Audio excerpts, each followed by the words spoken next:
Welcome back to the Rubber Dinghy Report, the only show that keeps you afloat of the stories that matter to us. I think I've given up to the point of where I'm trying to rebut that intro. I think you've won. I think it is. As I always do. Well. So welcome back. It's been a few weeks break. It has. First one of the new year. Merry Christmas and Happy New Year for those who didn't watch any of our previous shit, you fucking losers. Oh. Yep. Well, how early are we in? Oh, they're not going to get us. We got a new person watching our long film content. Okay. They left really nice comments. It was it was wonderful. I'll read them out to you because you haven't read them yet. Okay. It's nice to have our shock We're horror. Gonna start our shock horror Albie hasn't topped up his payment for futsal. That's always good. Got a couple new subscribers here and there as well. Another 3, I think. And if you hadn't already guessed, we're bringing no better energy into the podcast in the new year. No. It's more of the same. Someone says, it's a fellow named Commando Fox.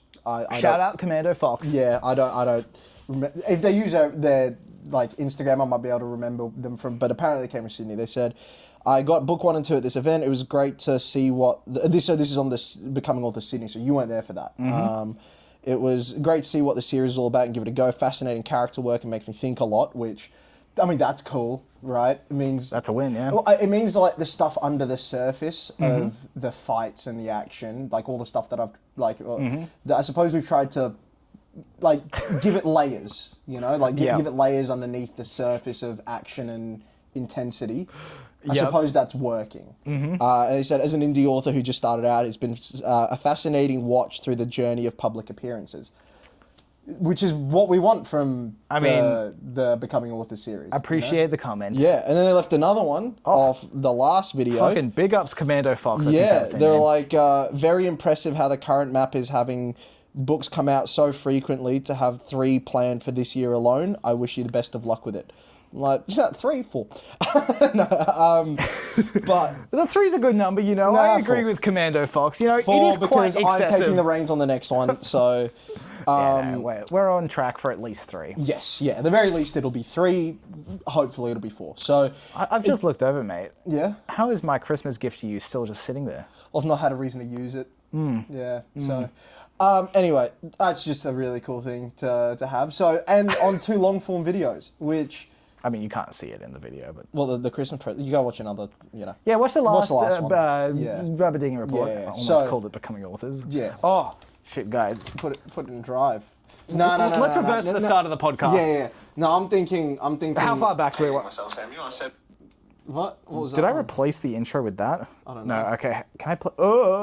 I mean, we're in reverse. Oh, okay, good. Can I play it in reverse? I don't know. That's good enough. All right. So what we're going to do... Perfect. Is we're not putting it in drive today. Oh. We're putting it in low range. Oh. We're going off-road. It's... We've derailed the podcast early. Yeah, it's going to be really slow. Slow but high torque, you know what I'm saying? High power output. No, it's in drive. I was going to say, what if we just slowed down the podcast by like 0.25%? No, physically slowed it down. Yeah. No, I figure we just talk slowly instead. Okay. Yeah. Bit stuff. Good enough. But yeah, it's cool to see comments on long form videos that we've done. It's just pretty awesome to see. Yeah. You know? And if you've read the books and you left a comment, thank you very much. And also thank you very much for reading the books. I have an idea for an upcoming Becoming Authors. Okay. We call it clip farming. And all we do is run through all of our announcements and rehash things we've got going on and all that sort of thing, but in a way that the clip detection device puts them in nice little neat clips to upload as shorts. Now, so we talk let's about the take books. that one step further. Yeah? Where's the nearest farm? Do it at a farm? Clip farming at the farm. There's your video name. I'm down. I was thinking, I've got a ute here for like work. We record one in the tray of the ute. Okay. Just as a cool podcast spot. I was going to do it today, but it's raining. Yeah. So it's a bit hard. But probably a bit wet, actually, not a bit hard, Yeah, that too. The floor of the thing would be a bit hard as well, because it's not padded or nothing. Okay, I'll give it to you. Thank you. You're all right once in a blue moon. Yeah, so did get those comments, which has been cool to see. Yes. But yeah, if your name was to be read out on the podcast, leave a comment. It's We little will things read it like out. I was saying that we've got a new short story out at godsendsaga.com. Go check it out. Fuck, let's do that fucking thing, because we haven't probably announced that since it's been out, right? No, that's all. I put up a story. I know, but for those who are up to date with the series, Yeah. actually, you don't even have to have read much of the series. Just first book. Yeah. First book for a tiny bit of context, but this is... because the first, you do want to know the context of what is war games and all that, and that will explain it. Of course. I figure for all of the war games related short stories, even the precursor stories like this one is, it's set back in time. Probably best to read War Games Part 1. Yeah. Just then you've got context, and then have at it. If you've read book 1 and want you want a little something to get your head back into it before you jump into book 2, jump on our website, godsandsaga.com. Check out our projects tab where you'll find all of our projects available. And our free short stories. Exactly. Which you can read. Well, what's it called again? Remind me. It's been a while. Online? The short story that we... Oh, Death by Desert. Death by Desert, Yeah, that's this right. one's Death by Desert, yeah. Which is set 5 years before our main story, but there's some characters that appear in book 1. Yes. Probably going by the tandem name Death by Desert. Yes. Big spoilers. Yeah. So. But yeah, so... I mean, if you read book out. 1, it's Soren and Kenta as they climb the tandem ranks and are faced with their first ever world title shot. So yeah, have at that one. It's a really fun one. Very War Games heavy, cool fight. Yeah, very combat Enjoy heavy, it. So yeah, I was thinking, but like stuff like that, we put in a what is it? Like we just talk about it like this. Yeah. Let the clips Gotcha. pump it out. You know what I'm saying? We just do that every like month or two. Yeah. And then we got like a new episode of Becoming Authors. Becoming Authors, clip farming 1. Yeah, literally. I think that could be a a fun idea. Just hit all of the talking points, all of the, the important notes to hit and all that. But yeah, so it's been cool. It's a new year. Yes. Sam, what did you get up to for your New Year's, mate? Well, I over Christmas went to Tasmania. The land down under, land down under. Yeah. And it was a cold Christmas. How was it? What did you get up to? We were at a beach called Sisters Beach. Yeah. Which has it's fucking tiny. It's a rocky beach in Tassie. It's nice though. It's too cold to go in the water.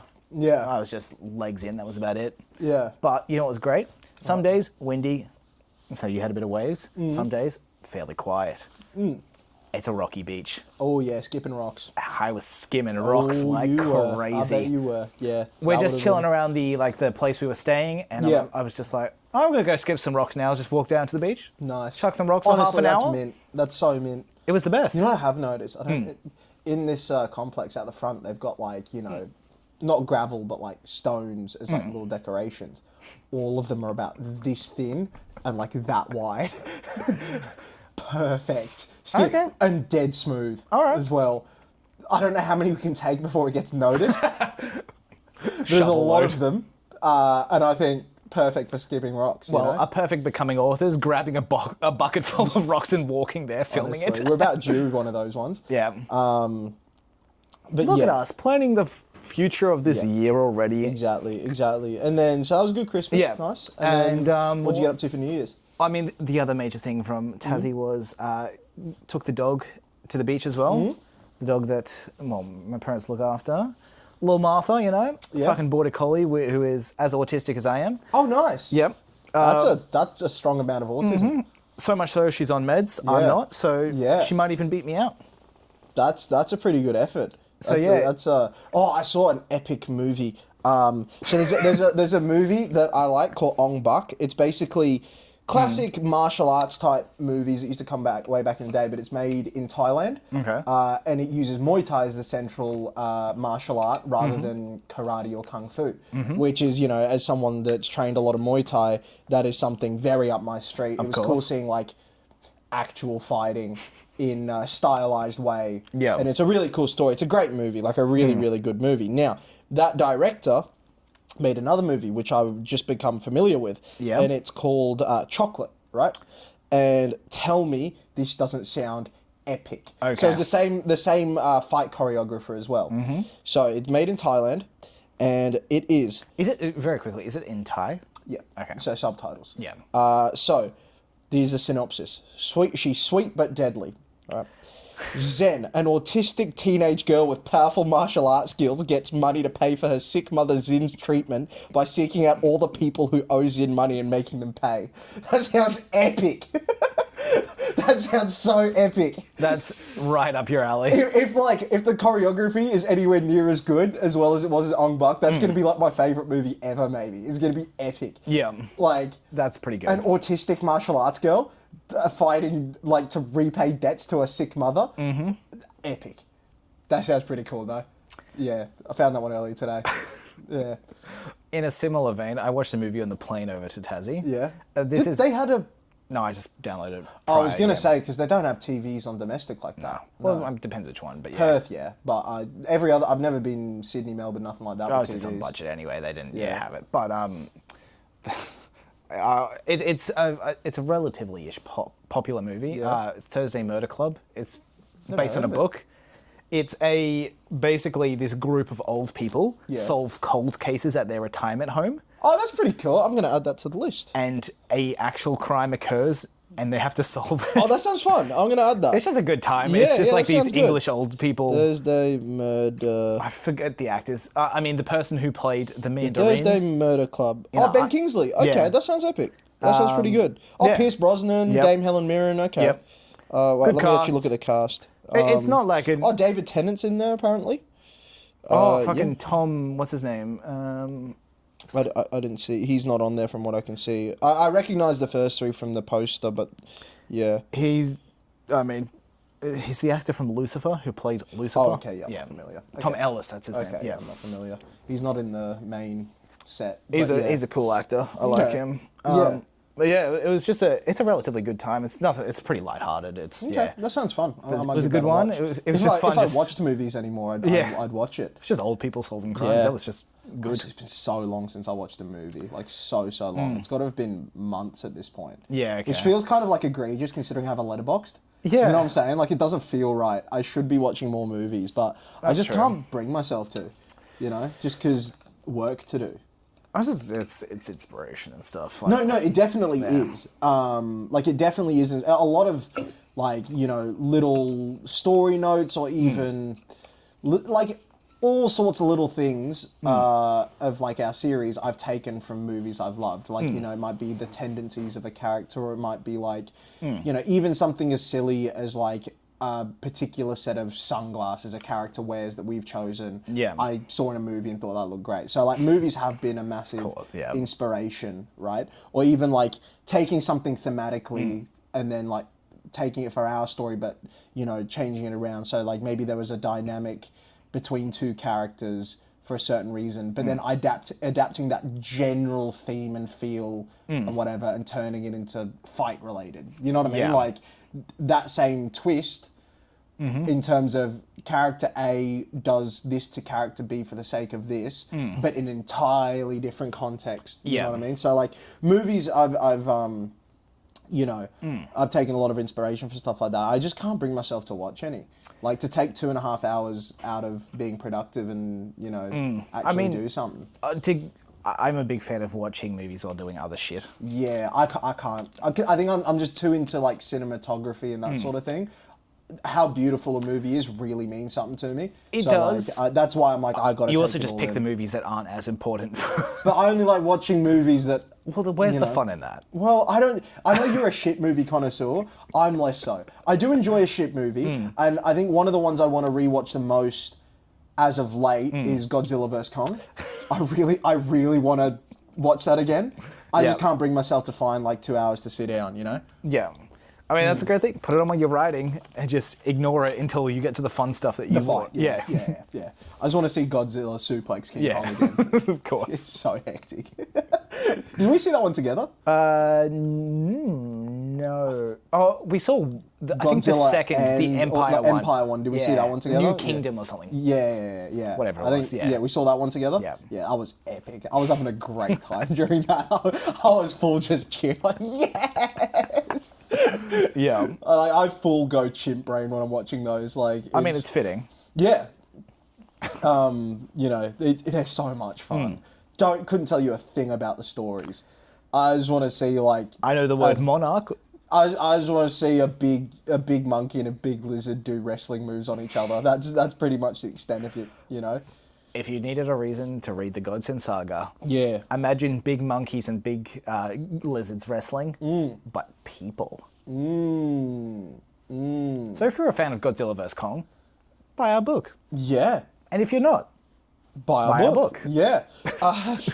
Just buy it. You know, buy them both. Yeah. And read the short stories. And get ready for book 3. You know?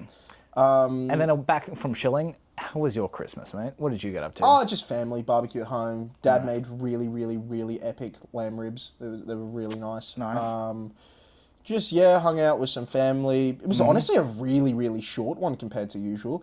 Usually, like, everyone will get there at, like, 1, 2 o'clock. It's not a lot of people. It's my family and then my uncle and aunt's family and my 2 cousins and then my 2 grandparents live over here. That's the extent of it, usually.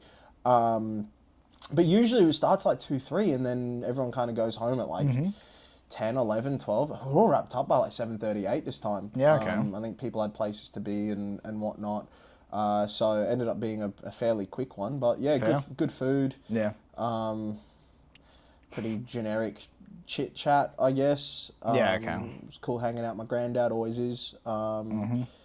Yeah, besides that, not a whole lot, really. I mean, I was back at work that night, so... Classic. I can't remember. I think I had to fix something on a car, right, to do something that night. So, yeah. Oh, no, actually, no, I just came back to do writing that night. Okay. I just came back to write.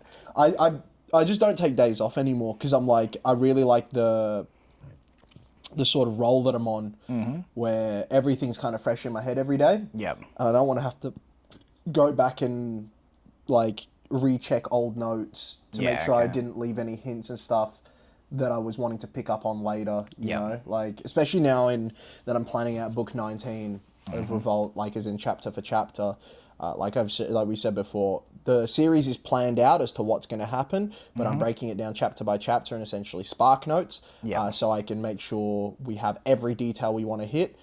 So it gives me no room to go off track as much and create a whole new story, which I have a tendency to do. So that way, any new ideas I get, I'll just be like, I'll thumbnail it and put it in a new story that we've got coming up, rather than letting this one go off track too much. But so I think I've had the idea so fresh in my head, it's kind of like been nice just to keep going every day and just kind of pick up where I left off and just keep working my way down. Though book 19 is the first one of the 7th arc, which is the final arc of Revolt. So I did take a bit of a break in there and focus more on like character art and other world building, so that me and Sam could have a sit down and like really kind of hash it out of exactly what notes we want, like how we want to wrap up this series, all the specific fights and stuff we want to take place, all the specific everything, like exactly what we want out of it. And then we done that, probably do a little bit more of that today, but I should be done with book 19 tonight, and I'm thinking by next week sometime all of Revolt is going to be laid out chapter by chapter. So I mean, to tackle it chronologically, after Christmas we had New Year's together. We went over to you ruined my bit. Fuck your bit. I was trying to ask you, what did you get up to for New Year's, and I was going to deny you having spent any time with me. I was like, sorry, no. Sucked in, loser. I wasn't there. Sucks to suck. Yeah. That's why I asked you twice earlier, how was your New Year instead of how was your Christmas, because I wanted to do that bit. Yeah, so we spent it together. We did. We went over to a mate's place. We actually did some socialising outside of work, which is kind of incredible. Yeah. You know? It was good to see you away from your computer for once and not kicking a ball. Yeah, more or less. It is. We got stuck waiting for pizza for about 40 minutes. That was good. Yeah. We were just planning our book while at the New Year's we were with a group of friends and girlfriends in the group. It was like 7 of us all up. And then me and Sam got tasked with picking up the pizzas that we ordered. Yeah. But there was obviously, it's New Year's Eve. The place was packed. Oh, yeah. So we ended up having to wait a little while for our order. So we just found a couch and we're just planning out Arc 7 while we were doing it. We'd made plans because I got back on New Year's Eve from Tassie, and then we went to the New Year's thing, and then we made plans like the day after or a few days after a couple days after, I think. We're going to spend some time lock it on Arc 7. Yeah, the aforementioned planning that we went through of planning out Arc 7. So we got the head start. We got the head start. We was like that night. We were just kind of at a pizza place, just planning it out. I do wonder what people think if they ever overhear our conversations of like this just extensive world building of. Well, it's probably not dissimilar from just like nerds talking about a fandom. That's what I'm saying. Yeah. I just wonder if they like, you know, if they be like, I've never heard of that before. Like, I wonder what they're talking about. You know what I mean? Because we do obviously go about it very in depth as though we're massive nerds of a fandom. Yeah. Because it's our work, course, right? Yeah. So it's kind of funny. It's when you have a business card ready. What are you talking about? Have a look at this. Yeah. The only other notable thing, Christmas. Christmas. It was kind of a chill one. Now, at work when I'm when I'm here, working on cars and such. Yeah. We listen to a lot of old rock music and that sort of thing. That's kind of the vibe generally for when we're working. Yeah. And now the established anthem for our garage is a song called Money for Nothing by Dire Straits. Okay. It's an old rock song. It's pretty fun. It's interesting because the lyrics are the whoever the lead singer is or whoever wrote the song heard a conversation going down between two furniture removalists or whatever who are moving things in and out of a fast food restaurant or something of the like. Okay. So it's talking about we've got to move these color TVs, we've got to move these refrigerators and stuff like that's like the song. The song, okay. Yeah, it's kind of an interesting one. All right. But it's a great song. Like that's just a lot of the lyrics are kind of about that. But it's kind of become a thing wherever that song comes on shuffle at the workplace, we act like absolute chimps, right? Like things start getting thrown, we start like really like, you know, it's kind of like the anthem. Now at Christmas on shuffle, that song came up. The absolute restraint I had to show to not act like a chimp when I started hearing it. Like I've just sat there at Christmas dinner and like, I'm normal. Yep. I'm calm. I'm very calm. I'm a calm individual. Like, inside the brain is just a simple monkey. Yeah, it's like, what? It's like ready to chimp out. Start like throwing cutlery around the place. Like, It's, so that was a fun one. But yeah, New Year's we did together. Yeah. Just kind of milled around, had some we food. fucking missed midnight because we were busy playing Uno. Yeah, Uno fuckery edition, or whatever something, it is, which I lost in the first like 3 minutes of us playing. Because the most amount of cards you can pick up is 25, and you fuckers all stacked to pick up 30 on me. Yeah. And so I was out Instant immediately. elimination, Yeah, so that was good. Besides that, we just kind of hung around. Yeah. And then, next day we were meant to fucking do shit together. Yeah, you were just having a bit of a late night. Yeah. We ended up going to bed at like 4 a.m. Really? What did you guys... Because it was at a Glow Sticks place. And so it was our friend Stimp. He's been on the podcast before. Yeah. We were at his place. And it's kind of close-ish to the city. And I Ubered in. Yeah. So I figured I'll probably Uber out as soon as it hits midnight or kind of like straight afterwards, because otherwise I'm not going to get an Uber till like 3 a.m. earliest. So I kind of dipped at midnight. Yeah. But yeah, what did you guys get up to? We just ended up staying, drinking, chatting, just catching up. We didn't even play any more games or anything. It was just straight chatting. Yeah, fair enough. And then I've got a great body clock. Yeah. That it hit 7 o'clock. I was awake. Yeah. So a solid 3 hours. Oh, nice. No one else was, because people are normal. Yeah, of course. Of course, I didn't go back to sleep. No? So I ended up moving up to a chair for a while, because I slept on the ground without... I stayed over at Stimps. Yeah. Everyone else had a bed, an air mattress or something. I had the ground and a sleeping bag. Yeah. What else would you get given? I moved to a chair. Yeah. Just chilled there for a while, just reading some comics on the phone, and then... nice. I was like, I'm fucking bored. I'm going to go out for a coffee. Yeah. Just walked off, grabbed a hot choc, grabbed... I went and got a sausage roll from a convenience store. Had a bite to eat because I needed it after all the booze, and then, that was nice. Then I got back and people had started waking up at about 10 a.m. Yeah, true. Yeah, I'd imagine so, yeah. But then, went out for lunch with some of them, and then fucking had the first nap and one of the only naps I'll have this year. Yeah. You're not a nap guy. No. I had... solid 2 hours, which is good. I'm not unless I'm forced to by sheer tiredness. That was the case, I would never choose to nap unless if I've got absolutely nothing on, like if I've got no, by that I mean if I've got no work. Yeah. Obviously extracurricular activities do not count for that. But if I've got nothing on and I am very tired, I will just lie on my bed and sleep.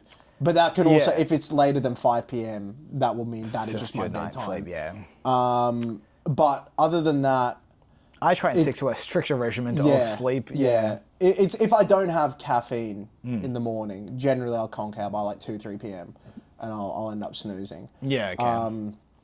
I think once our series gets popular enough where we're living off the money it provides, I want to try a new sleeping method, which is only sleeping when I want to sleep. Yeah. I know some athletes and some other people who have done this, which is basically they'll just stay up for 36 hours and no matter what time of the day, they'll have their full sleep and then wake up and then whenever they feel like going to sleep again, they'll sleep. So it's literally just sleeping when they feel like We're going to have sleeping. to train some people to do conventions for you because you're just going to want to sleep through them.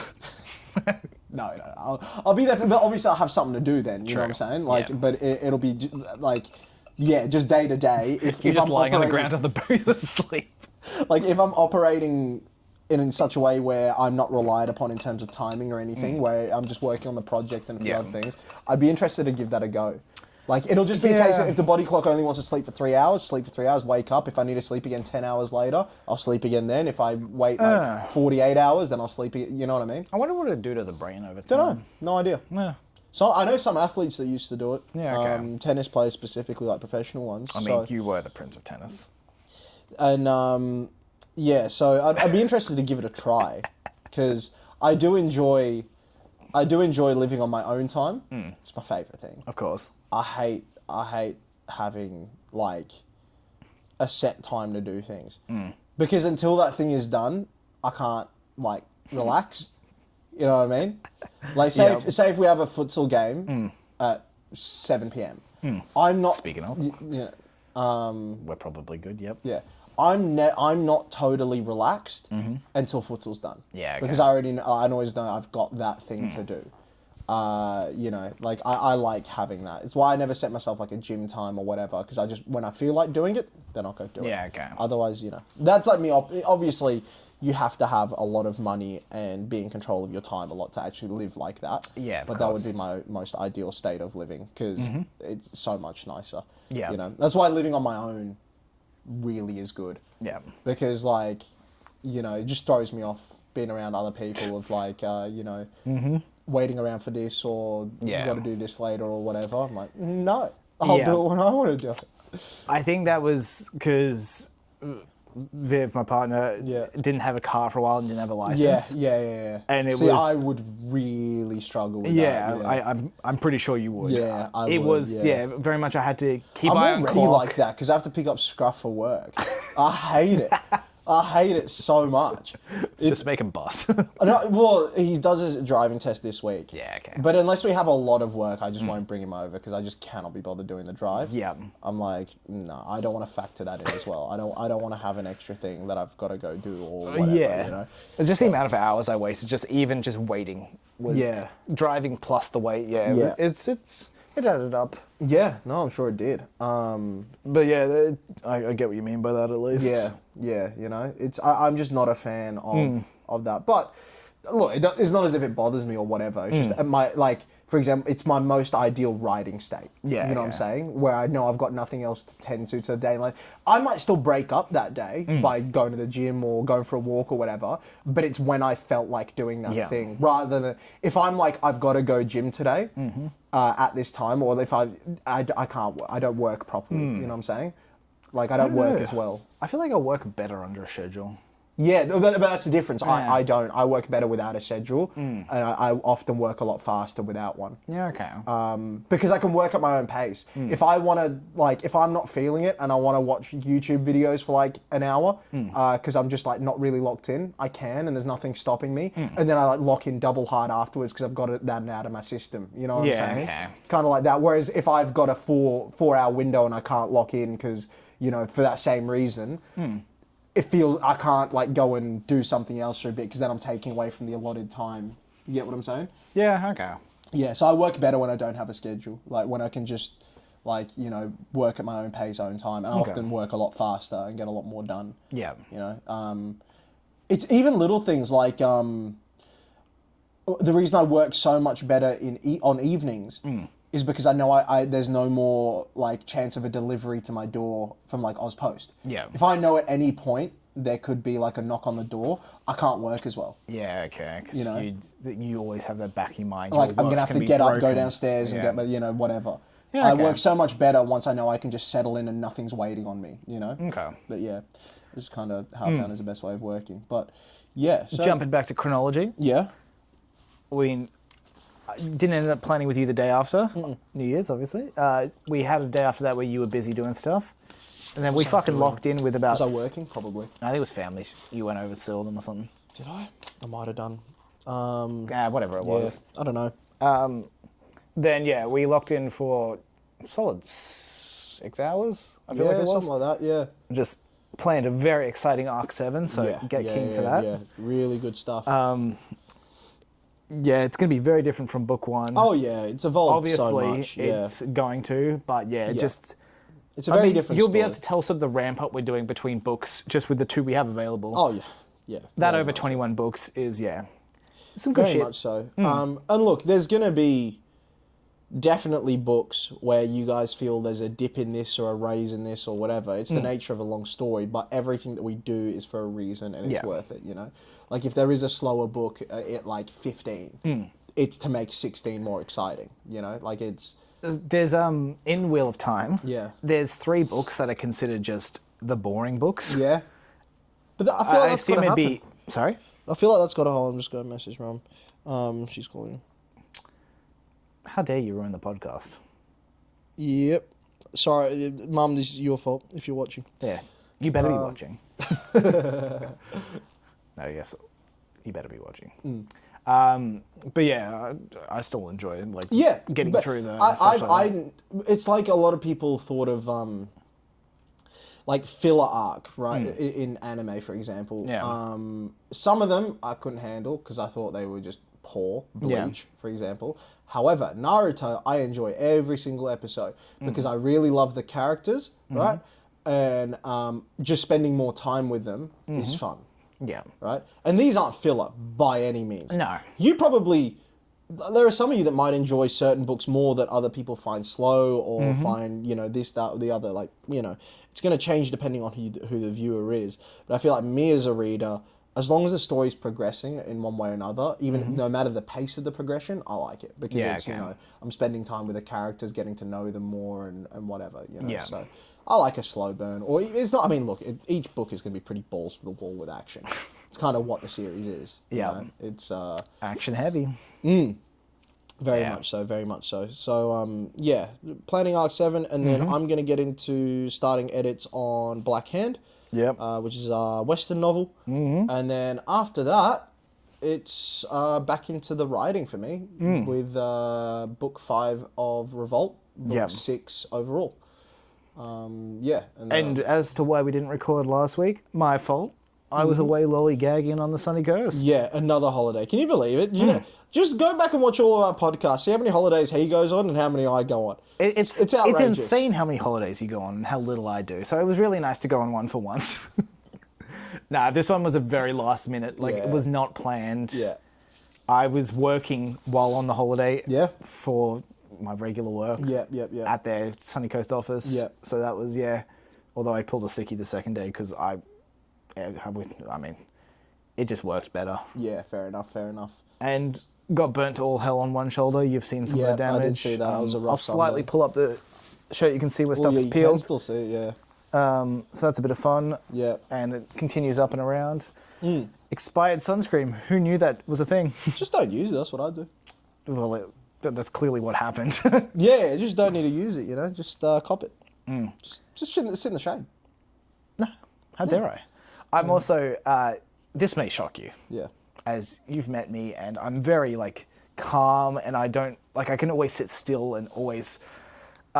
I'm very good at what we call sunbathing on the beach, I definitely do that. Yeah, you definitely do, yeah. So while everyone's sitting there reading a book or sunbathing, I have to be either digging a hole of course in the water, creating a Yeah. nest of shells. So envision if you took your 6-year-old cousin to the beach, what would they be doing? Yep. That is probably what Sam's doing. I became a bowerbird. I was just collecting blue things, I was having a good time. Yeah. But I was also fully in the sun the whole time. I was never undercover. Of course. Yeah, it'd be like that though. When you go to the beach, especially when the water's nice and nice and cool or whatever, you don't even clock the sunburn because you just you know, because the water's nice and you don't really clock you being burnt. I haven't been sunburnt in a while, actually. So, Probably as a result of you not been out in the sun much. Working too hard. Went to the beach 2 or 3... No, that wasn't one. Yeah, I went to the beach a couple times over this Look at this guy holiday. taking Like 3 holidays. times. My goodness. I still worked all of those days. It doesn't work at all. It's crazy how much slack I have to pull. Yeah, so much slack that I'm editing the next book. Finally, he's reading back his work after months of trying to convince him. I'm not going to read it back, I'm just going to edit it. I'm just going to guess what needs editing. Throwing darts at your screen to see what word needs to be replaced. Pretty much, yeah. Like physical darts, just straight through the screen. Oh yeah, it's going to be good. Yeah. That's going to be very good. It's a good thing you bought a new monitor. And it's really big. Really, really big. Room for plenty of darts. Yeah, my sister watched that clip and she had a good giggle at me saying that I was going to be enveloped in a 360-degree screen. Nice. So it's just about that big. Yeah, about that big. Something like that. 65 inches of curved monitor I have purchased. I somewhat actually slipped this into my Christmas discussions with the parents. Yeah. And Dad's like, oh yeah, I have 2 of those giant monitors at my work. And you know what he is? Genius level IQ. Apparently. Except he didn't buy them by mistake like the idiot over here. Right. So, entirely intentional. Yeah.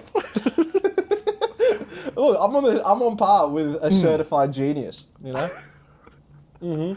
Yeah, Sunny Coast is good. Beach, bunch of board games and shit, which is good. Yeah, I'm sure. Would have cracked through some of those. Glow Stick, which I think you will enjoy. Yeah. We were playing a card game, Coon Can 500. Yep. And Sorry, he can what? we were playing the card game Coon Can 500. What can he do?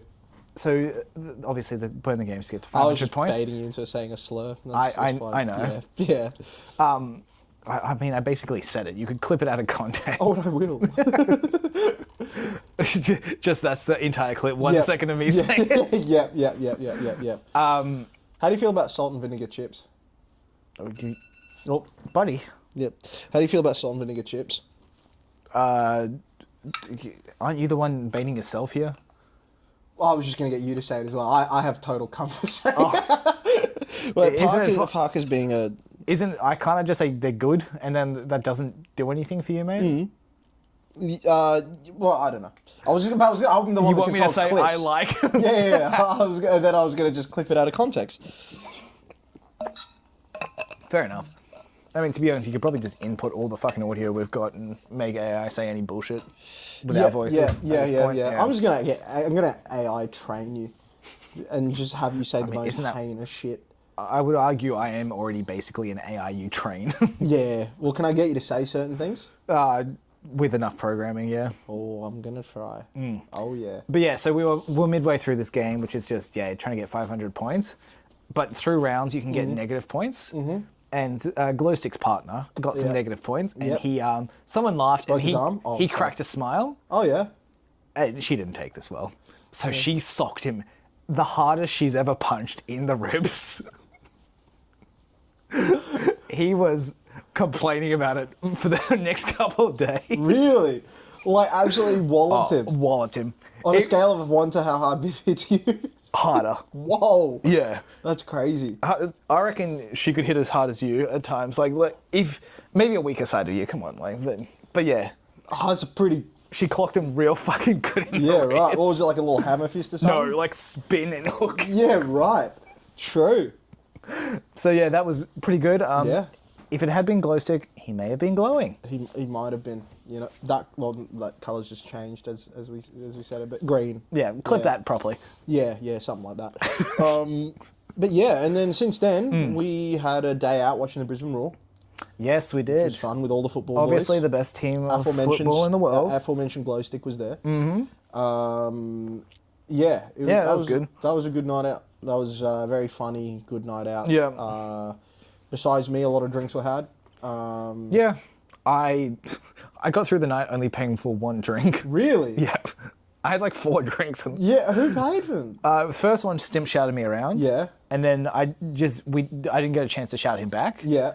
And then the next place, well, at the same pub, Parker didn't want to finish a drink. Oh, that one, because he said it was shit. Yeah, so I ended up finishing that. Yep. And then we went to dinner and I paid for the first drink there. Yep. Technically didn't pay at the time, so it was kind of like I didn't pay for it. Yeah. And then we went to the next pub and I also didn't pay for a drink. And Really? Was I it think Owen or Albie something? left his drink. That's because he had to leave. So you just take in other people's drinks? Well, yeah. Yeah, nice. Fucking I'm a master thief. But yeah, I'll never catch me. That was a fun night. That was a very good funny fun. one. Great dinner.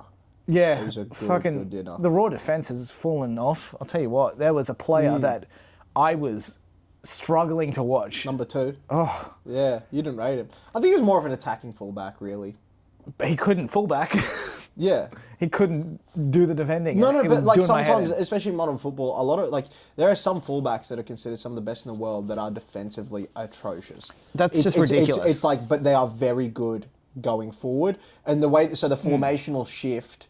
You know, because it's high-level football. The formational shift in such a way that they basically take the roles of wingers as they press up, and the wingers will cut inside and sort of thing, you know? I mean, he was making attacks, but I don't think he had any impact Well, doing no, but that might either. be his role generally. I didn't say he was good. I just said, that might be his, and he's not a defensive-minded fullback. He could be more of an attacking one. They needed a defensive-minded fullback is the point. Yeah. And he was not one. No. Which we left 5 minutes early. We also missed the first goal. We missed by getting there 5 minutes late. We also almost missed a goal, but that was ruled not a goal. Yeah. It was, we were there purely for the beers and the chats, and that was just for the vibe, Yeah, just for the vibes. But yeah, it was a fun night. Like me actually leaving the house and doing something social, which I enjoyed it greatly, but that doesn't mean I'm going to do it That's again. like twice in 2 weeks. Crazy. I mean, you've done other stuff, but yeah. Not with friends. You went to golf, didn't you? That's only a morning thing me and Parker just go to. Like it's literally just like an hour and a half out at the range at 6 a.m. and then come back to work. Gotcha. But this was an actual night out. Yeah, it was decent number of hours. Yeah, which again, a lot of fun. Probably won't do it again. I don't know. I should try to, but I just find it hard to. It's hard to justify. You know? I was like, I got shit I got to do. I got work to do. You know, I got things I have to. So yeah, it's hard for me to justify, but I will try to do it a little more. But yeah, besides that, that's kind of been the past couple of weeks since the last podcast. Yeah. And whatnot. Have you been up to much else lately? Back into the editing? Yeah, back into the editing. I'm halfway through the next chapter. Hoping to finish that before this podcast goes out. Yep. So I think I said it wrong in the last podcast. I was saying 6. It was actually 5 I finished off. So okay. So you're doing 6 now? I'll finish 6 by the time this is out. Yep. And then, just keep smashing through the rest of it. When's our next convention? It's like in April, right? April. Yeah, okay. Yeah. Got to pay for that by the end of this month. Yeah. Well, we've got to make sure. So when I pay for that, we book in the rest. True. Yeah, we're already set for the Comic-Cons because I paid a little deposit on all those last year. Sweet. So we'd be locked in for all of those. It's just Supernovas. Yeah, okay. Yeah. We'll try and get early bird. Save the April. What are we going to do for April in terms of getting there? It's Melbourne, right? Yeah. We'll need to do another Sydney, from Brisbane to Sydney, Sydney to Melbourne. No, but it's whether you want to do that over a couple of weekends, or last time you suggested we just do it slowly. Well, do 1 day to Sydney, 1 day to Melbourne. Or? Yeah, that kind of thing. Yeah. Or even if you're able to work at an in-between spot, we let you do a full day of work somewhere and then make it a you know what I mean? Not doing another overnight. I don't think it could handle that. No, that's what I'm saying. Yeah. I'm saying we break it down as much as is easy enough. And if it means you can still work or whatever, so it puts less pressure on us. Because obviously now that I'm doing the car stuff, I can tell Marvin I need a week to to do this convention. So we could make a case of a couple days there, a couple days back. It's just whatever works out easiest for your work and such. Probably is better to do. We could do the day to Sydney, day to Melbourne. Yep. Get there, unload. Yep. And then do convention over the next 2 days. Yep. On the Monday, go to Sydney. Tuesday to Melbourne. Yeah. Oh, Melbourne. Tuesday to Brisbane. Yeah, sorry. And then that's probably the best. Yeah. Doesn't mean we miss out on futsal for a day. That's right. We can make do. Big mistake. We have a number of fill-ins these days anyway. Is this a 3-day or this is a 2, isn't it? 2. Yeah, It's just cool. Sydney and Brisbane that are 3. I reckon that'll be Wonderful. the way Your favourite. It's really good. The third day is so useful. People definitely really like coming back and spending on the third day. Mm-hmm. As we found out. Yeah, it was really, really good. Yeah. I think that might be the way to do it. Sure. And then do the same in June. That's probably the best. So are our first 2 conventions both Melbourne ones? They are. Are they? Is that a case of then leaving shit in Sydney for the second one, or? No, because it's in July or whatever. But I'm saying, could we leave it there We'd for? be leaving it for 3 months or 2-3 months. I don't know where I'd leave it. That's true. There's a chance moving happens, I guess. Yeah, I don't know where I would leave. I mean, if we're stuff doing for that long. van up, it's probably fine since we're doing it in 2 days. Yeah. Yeah. You're racking up those van miles. Yeah. I mean, by the time that happens, I'll actually be able to be registered to drive too. Yeah. I mean, it doesn't really make much of a difference. No. You drive Just in case accidents legally, happen. he doesn't drive. Definitely not been recorded on camera. What is statute of limitations? 3 minutes something, I think. Yeah. Perfect. Yeah. Good thing I've been committing all these crimes every 3 minutes. Yeah. So, that's going to be a... Yeah, just in case shit happens while Yeah. we're driving, it's probably a good thing. God, So it's that'll going to be be good. so much nicer to actually, like, do that Melbourne one at a reasonable way. You know? Yeah, Not so like the night last of. time. I haven't gone back and watched that Melbourne 3-parter, but... You know what we can do? What? Depending on if we want to stop for an hour or not, Yeah. we can record in the parking lot of Wimpy's for Donga. Oh, yeah. Oh, yeah. Yeah. Oh, that's on. Yeah. Oh, yeah. Oh, 100% yeah. Just center of the frame is the Caps logo. on. Oh, Yep. yeah. Oh, 100% that's happening. I'll see if I can buy a Both shirt. Trips. Both trips, both ways. We are recording every time we pass Wodonga. Okay, Yeah. done. Yeah. Well, do we have one the other way? Not really. Which way? I mean, you could film outside Little Italy, but that's only like 2 hours out of Brisbane. Yeah. It's not as good. No, it's not as good. The Wimpy's Wodonga one is the way to that's go. prime, 100%. Yeah. That also lets us have a nice meal in Sydney with any of the artists and such while we're there. Yes, yeah, 100%. Yeah, we That's definitely will. nice. Definitely catch up with Andrew and Jason. Andrew's such a good bloke to hang out with on the dinners and that. Gotta Just hit up sleep that in the back of the Korean barbecue van. again. Don't have to book accommodation. No, we'll do that. Yeah, 100%. Without doubt. Why would Yeah. you book accommodation? Yeah. Sleep with the punch machine over us. Yeah, no, I'm sleeping on the punch machine. I'll sleep under it. No, that's my covers. Ah. Yeah. The cover is this banner here. No, I'm sure we could bum a place to stay for one night. Yeah. I've definitely got probably relatives I could. I just would rather not speak to. No, yeah, so at least that'll be much easier to do. We can kind of meander our way. It's 10 hours driving a day? Yeah. Doable. Yeah. That'll be crazy. That'll be 40 over the case of a weekend. That's half of my entire driving last year, one weekend. And we get to do it twice. Yep. And then Sydney ones, those are okay. Yeah. Those are fine enough. Another 20. Now, Sam has raised the idea that he might be missing another convention this year, which It's just a possibility. is abysmal form from him, considering we know the dates a year out. And he's not getting engaged this time, which was actually planned before we ever booked the conventions, which I have no complaints about. Don't watch any of the previous content where you complain about it. Oh, yeah, ignore that. Ignore that. Oh, that's what we love.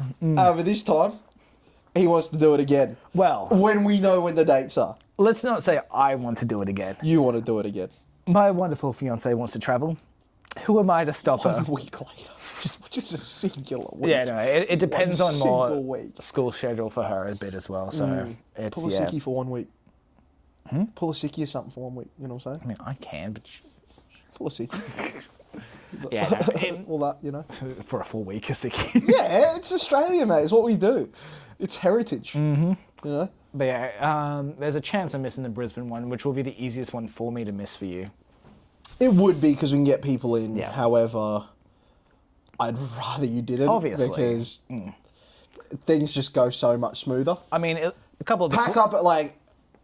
He might pull the whole, like I do a lot of the sales and stuff, like converting the sales.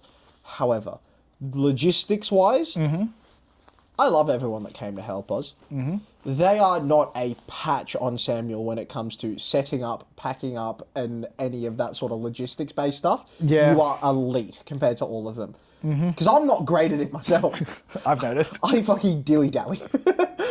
But I am forced to then lock in with them. However, if you lock in too, we're out of there quick, and we are in there quick. Yeah. And it is a quick setup. You've got your autism about like wire management and all that sort of thing. It works great. Mm-hmm. You know, so there's certain things that I really focus on, and that's one of them. It's great.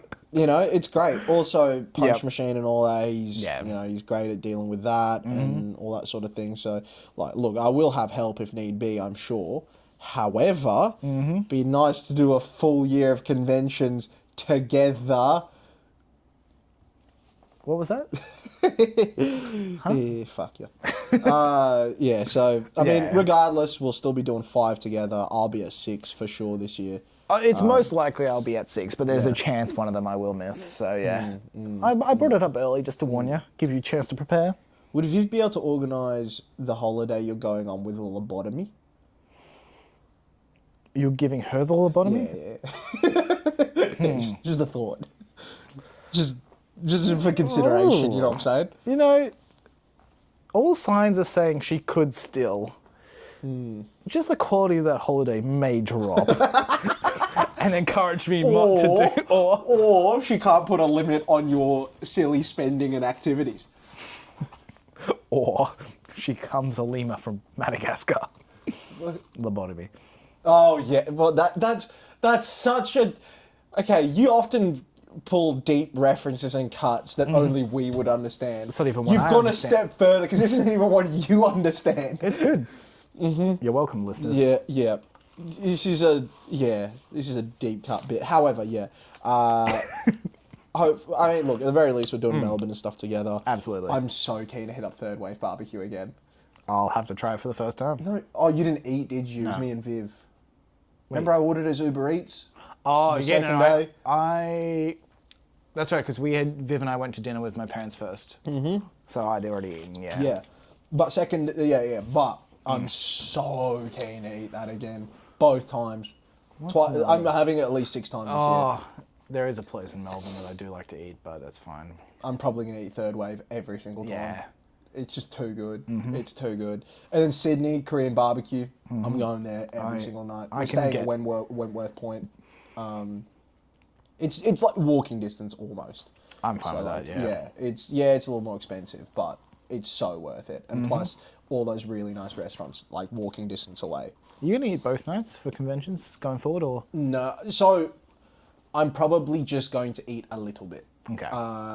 Big feast the last night though. Yeah, okay. Like mega feast will do each of those nights. And maybe like the Friday type deal I might have a little, probably not actually, but not going to fuel up between the driving sort of thing, or? Yeah, but I'm talking about like at those restaurants. Like those restaurants will be definitely saved for like the final night, and we'll smash those. Yeah, okay. I might still have them in between. I just won't have as much. You know what I'm saying? I guess the first night we could do the classic: order some shitty food and record. We could. It's kind of heritage at this point, you know. Skewers again. Yes. Yeah. Yeah. I'd say we're back. And welcome to the new year. Yeah. Fuck, I haven't got a new Cantonese word for you. Oh, you don't? No. That's okay. We can bring that back next week. I think... I didn't do any prep this week because I thought we had enough to talk about. Yeah. I will say, I do think... what is the time? I don't know. What is it? Is it only 50 minutes? Or am I looking at that wrong? Might be.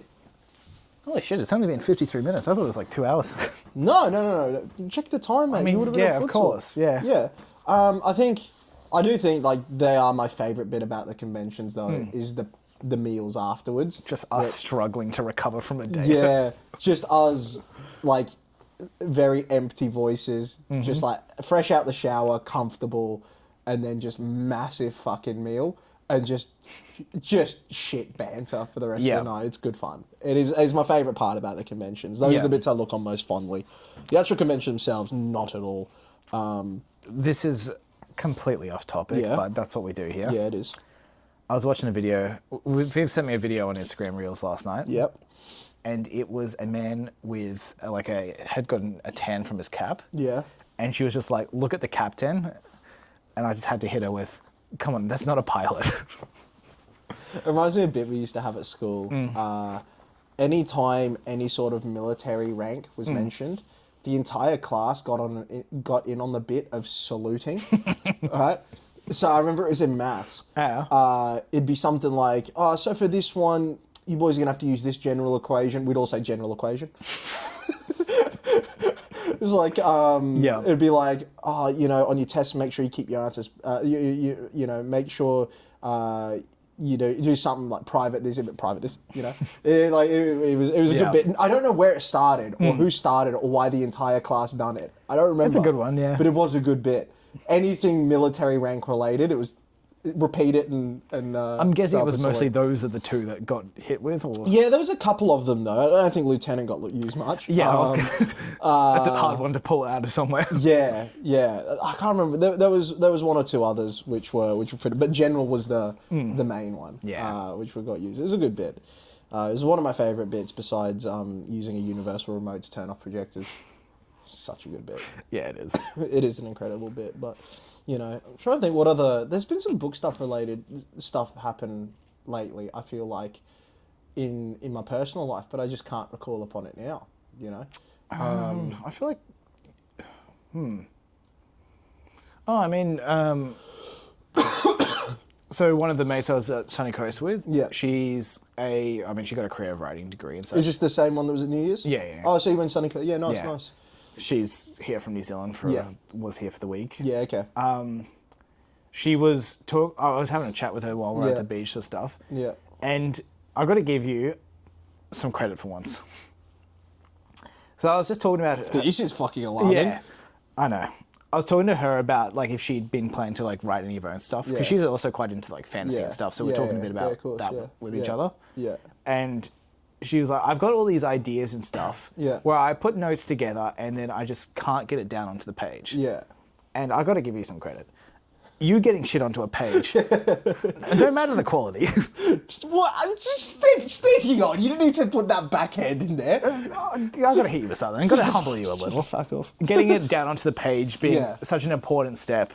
It is. So, I know when I get around to being the primary author on a project, I'm going to have a very similar issue. It's honestly the biggest thing, the absolute biggest thing for that for me has been my love of movies.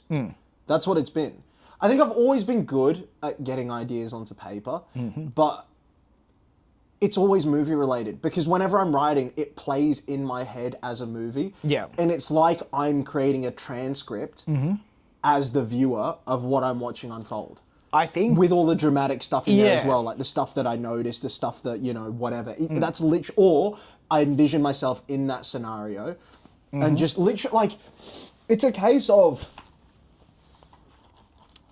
envisioning it as real as what this is here and going through, the sight, smells, all that sort of thing. But more than that, just what would happen next and how that would happen and thinking of it as a cohesive scene... And even thinking of it as camera work as well. Where would the camera be positioned? What would be seen from here? What would how would I envision that playing out? And then I just describe it and write it to the best of my ability of if I had to verbalize to someone with as much drama as I could of what I'd just seen, this is how I would do it. I do think... Because that's how I do it without actually reading books myself for the past 10 years, or 15 years, whatever it's been. Probably longer. Yeah. I used to read a lot, but I haven't read since. But the reason I can still get it down in the same way is I'm not doing it from an author standpoint of trying to write a story. I'm literally watching a movie play out in my head. And that's the reason why I work so fast. Yeah. Is because I do have the ability to type fast. Yeah. I am literally going through the scene, frame by frame, and typing it all out.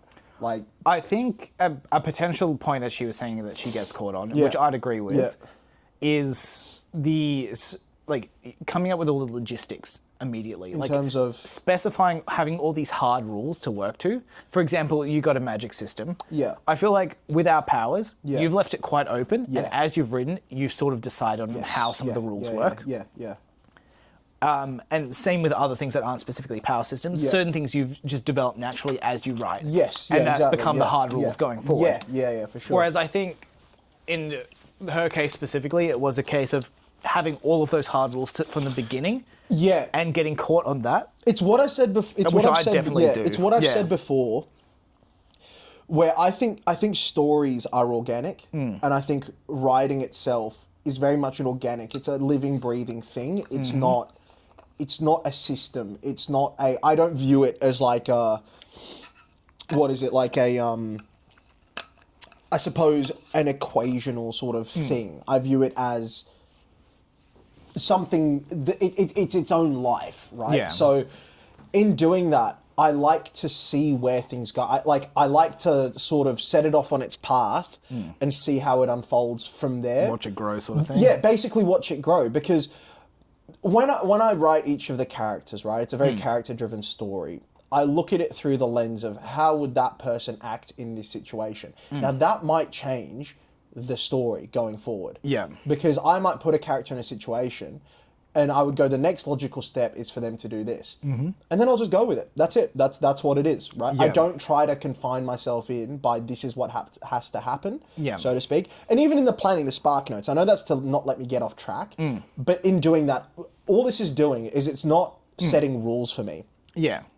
I'm planning out the story in such a way where all those diversions are now on paper. Yeah. They're already laid out. Yeah. I don't have to write paragraph after paragraph to let them divert. I let it divert in spark notes. Yeah. And now I'm just turning those spark notes into fully fledged paragraphs. Yeah. So there are still, like, as I've been saying to you, oh, this character's now doing this. Yeah. Right? Because I've just let him grow as I think he would and go in Yeah. the direction I think he would go in, right? But it's just made us such an easier job by doing it in dot points rather than as we're writing. So when I say it's to keep myself on track, it's in that sort of a way. Right? Where there is still definitely diversions to the story and things I didn't originally foresee happening and whatnot. But I think it also goes back to my whole philosophy for this project, right? And it's my philosophy for a lot of things in life in terms of working, right? Like, to take things back to, say, my mechanic business, me and Marvin, right? So we work on cars and this, that, and the other. Now, What? At a mechanic business? Yeah, crazy.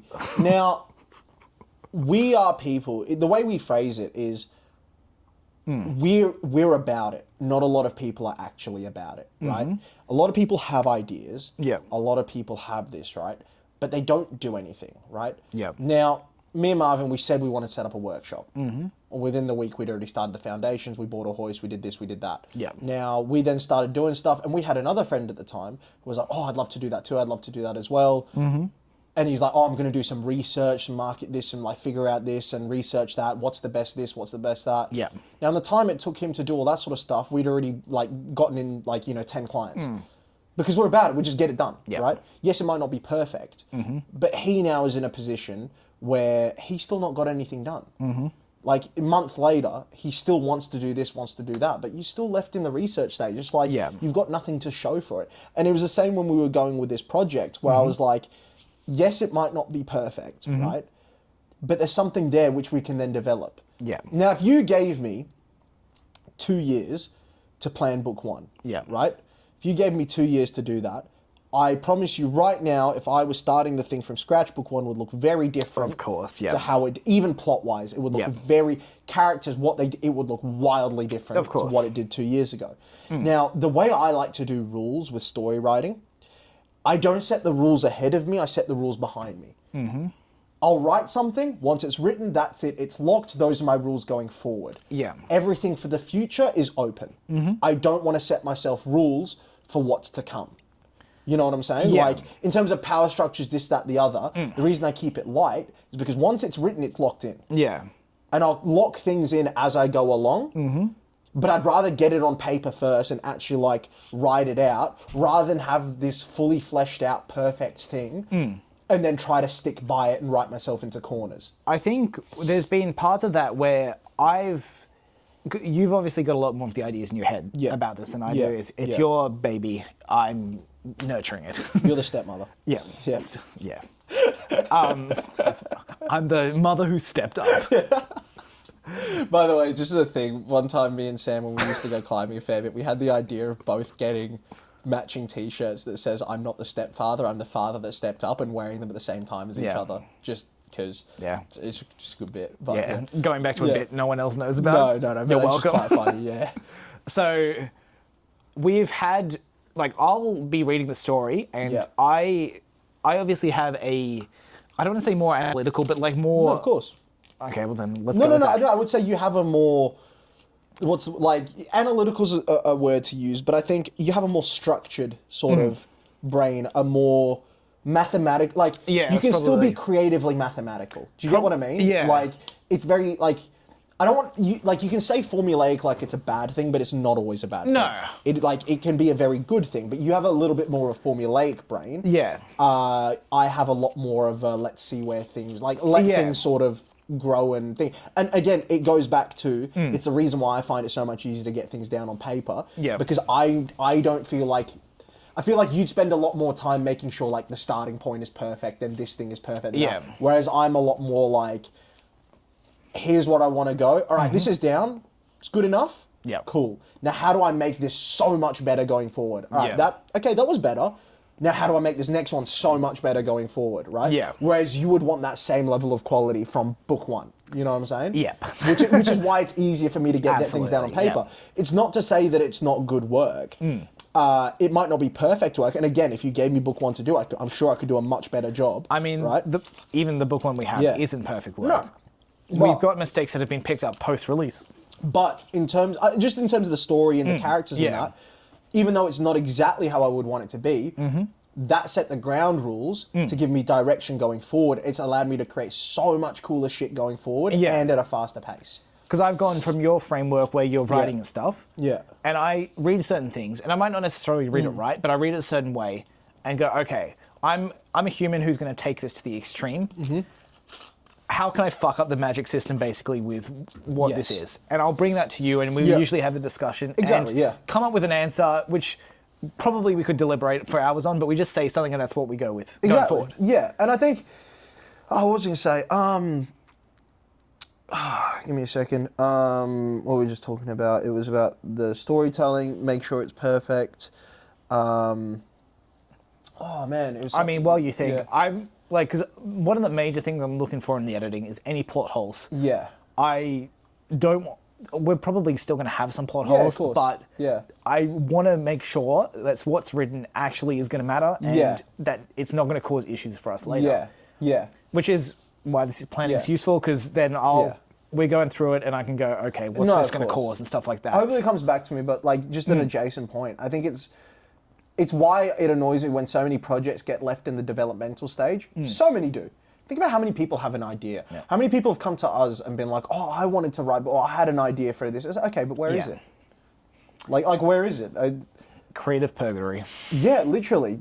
Get it on paper. Not purgatory. I got by I thought you were doing this a bit. No, I just got by it genuinely. Get it on paper. Just get it done, get it out there. Otherwise, it's forever going to remain an idea in your head. Yeah. It's just so much better off actually getting something down there and then refining and working forward. Yeah. You know what I'm saying? I think, creatively, it's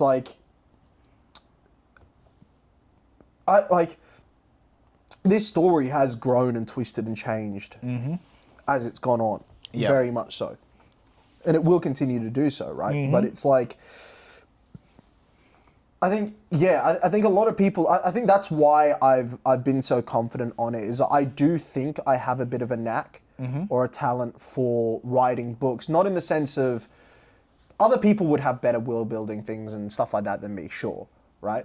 Our writing pales in comparison to other authors, But just in terms of sheer amount of ideas and vast expansive array of ideas and making it in, I don't think there's many other people that could come up with original stuff as often and as frequent as I do and get it onto paper in a novel form. There's very few people. For example, even though it did change multiple times, right? Especially after a planning session, do you remember how quickly I put together not a cohesive plot for Black Hand? Yeah. Start to finish, character arcs, all of it? Yeah. It took me 2 hours. All of it, start to finish. Yeah. And yes, we developed it further, ended up expanding a whole lot more, it changed, it twisted, absolutely, because it was a first, a first thing. but to actually have like a genuine story, it took me like 2 hours. Yeah. Because it was literally a case of, my initial writing / planning style is, okay, and then what happens next? Yeah. It's, okay, I've got this premise, I start with it, right? This happens, this happens. All right, so Eli's got a fight, we're introduced to him, Shiro and Kuro get jumped in the street. What happens next? What would Shiro do next? Yeah. Oh, he'd go do this. What would Kuro do next? He'd go do this. Yeah. This is what I was going to say. The Godsend Saga itself, I don't think of it as much like a story or an epic in the way that it holds to ideals and themes that other stories do, where everyone is representative of something, there's thematic stuff there. To me, this isn't... The Godsend Saga, the way I like to think of the narrator or myself telling it, it's not me narrating you a story with traditional sort of highs, lows, poetic points here, and like this is the format, and this is the themes, the morals, and this is the way the character has this redemption arc. I think of the Godsend Saga, and my writing style very much is, there is a series of events going on, and I am a cameraman. You're shining the spotlight down on the moments that Exactly. are important. Between real human beings. Yeah.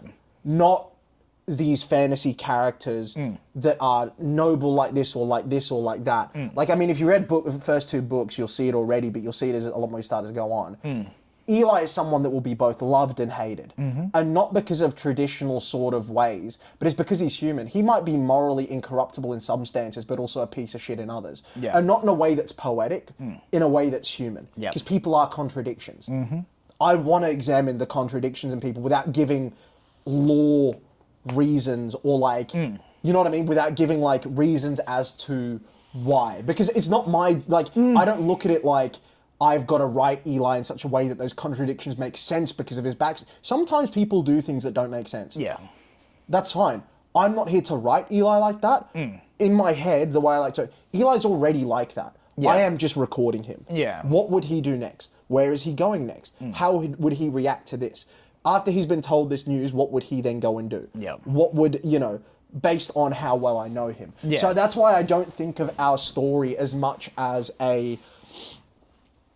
I suppose, traditional sort of Iliad and Odyssey, Lord of the Rings. I don't mean in terms of epicness or writings. I mean in terms of like, or even Star Wars, right? Like the Luke Skywalker's whole thing. Yeah.